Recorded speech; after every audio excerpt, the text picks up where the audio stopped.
ময়মনসিংহের শম্ভুগঞ্জে Nipa auto rice মিলের ভিতরে অবস্থিত ইস্পাহানি এগ্রোর গোডাউনে ভয়াবহ অগ্নিকাণ্ডের ঘটনা ঘটেছে।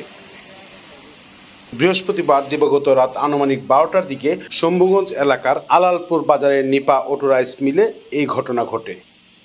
আগুনের খবর পেয়ে ফায়ার সার্ভিসের 3টি ইউনিট দ্রুত ঘটনাস্থলে পৌঁছে আগুন নিয়ন্ত্রণের কাজ শুরু করে। সর্বশেষ খবর পাওয়া পর্যন্ত ভোর 4টা নাগাদ আগুন নিয়ন্ত্রণের চেষ্টা অব্যাহত ছিল। স্থানীয় সূত্র জানা গেছে, নিপা অটো রাইস মিলের ভেতরে থাকা গোডাউনটি ইস্পাহানি এগ্রো কোম্পানিকে ভাড়া দেওয়া ছিল। সেখানে বিপুল পরিমাণ চাল, ধান ও অন্যান্য খাদ্য সামগ্রী, বিশেষ করে বীজ ধান মজুদ ছিল।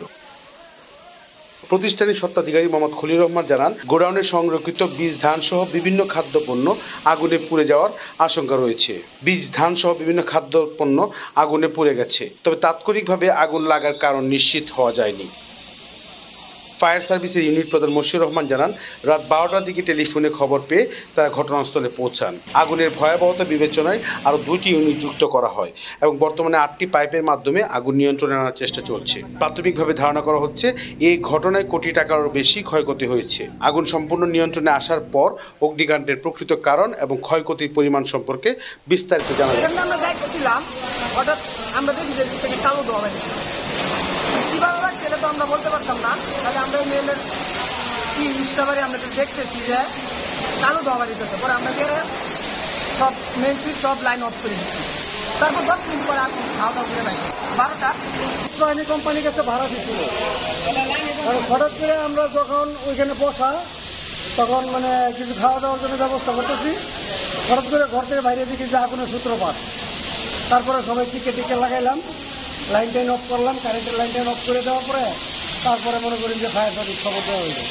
মালিক কর্তৃপক্ষে যারা আছে সবাই আসছে, আসার পরে সবাই এই কাজটা নিয়ে এখানে আপনাকে ওই ইস্পাহানি কোম্পানি অনেক কিছু মানে ওই যে গ্যাসের গুঁড়াই ওষুধ দেয়, ওষুধ কোম্পানি আছে, তারপরে চাপাতি আছে, তারপরে তাদের তিরপাল আছে, তাদের প্রোডাক্টের অনেকই মালামাল আছে। ধানের গুদাম এগুলা আসলে লেবাররা হয়তো কোনো কিছু অসতর্কতা অবস্থায় হয়তো বিড়ির আগুন টাগুনে হইতে পারে।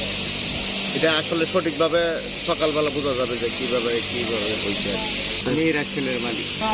11:30-এ আগুনের সংবাদ আমরা আগুনে চলে আসি।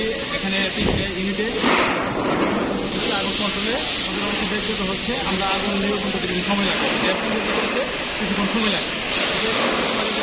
করে দেখবো আসলে এখন আমরা এই মুহূর্তে বুঝতে পারছি না ভিতরে কে আছে। আমার মনে হয় লাগে না।